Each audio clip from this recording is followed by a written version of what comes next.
नमस्कार. सागर वेव्हच्या या विशेष बातमीपत्रात तुमच्या सर्वांचं स्वागत आहे. मुंबईचा विजेता कोण ठरणार? देवेंद्र फडणवीस की एकनाथ शिंदे? उद्धव ठाकरे की राज ठाकरे?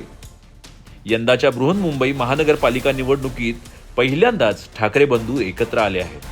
तर दुसरीकडे देवेंद्र फडणवीस आणि एकनाथ शिंदे यांच्या महायुतीने विजयाचा ठाम दावा केला आहे.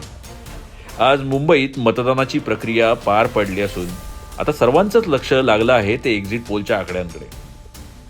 उद्या निकाल काय लागणार याचे प्राथमिक संकेत या आकड्यांमधून मिळत आहेत. बीएमसी निवडणुकांसाठी 5 प्रमुख संस्थांचे एक्झिट पोल समोर आले आहेत. या 5ही एक्झिट पोलमध्ये देवेंद्र फडणवीस आणि एकनाथ शिंदे यांच्या महायुतीचा स्पष्ट कौल दिसून येतो आहे. ठाकरे बंधूंसाठी नक्कीच हे आकडे चिंताजनक मानले जात आहेत. जरी उद्धव ठाकरे आणि राज ठाकरे एकत्र आले आणि मराठी अस्मितेचा मुद्दा त्यांनी पुढे केला तरी मुंबईकरांनी महायुतीला झुकतं माप दिल्याचं या एक्झिट पोलमधून स्पष्ट होत आहे. चला तर पाहूया कोणत्या संस्थेने कोणाला किती जागांचा अंदाज दिला आहे. ॲक्सेस माय इंडिया यांच्या अंदाजानुसार महायुतीला 131 ते 151 जागा मिळण्याच्या शक्यता आहे, तर ठाकरे युतीला 58 ते 68 जागा मिळू शकतात. DV रिसर्चच्या एक्झिट पोलमध्ये महायुतीला 107 ते 122 जागा तर ठाकरे बंधूंना 68 ते 83 जागा दाखविण्यात आल्या आहेत.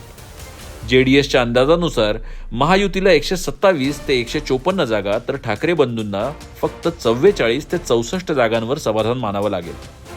जनमत आणि JVC या संस्थांच्या एक्झिट पोलमध्ये महायुतीला तब्बल 138 जागा तर ठाकरे बंधूंना अनुक्रमे 62 आणि 69 जागा मिळण्याचा अंदाज आहे. जर आपण पोल ऑफ दी पोल्स याचा सरासरी अंदाज पाहिला तर महायुतीला 128 ते 140 जागा मिळताना दिसत आहे, तर हा आकडा बहुमतासाठी आवश्यक असलेल्या 114 जागांपेक्षा खूपच जास्त आहे. दरम्यान काँग्रेस आघाडीला सर्वच एक्झिट पोलनुसार फक्त 12 ते 25 जागा मिळण्याची शक्यता वर्तवण्यात येत आहे. आता हे झाले एक्झिट पोल, पण मतदार राजाच्या मनात नक्की काय आहे ते आपल्याला उद्याच्या निकालातच कळणारच आहे. हा व्हिडिओ तुम्हाला कसा वाटला ते आम्हाला नक्की कळवा.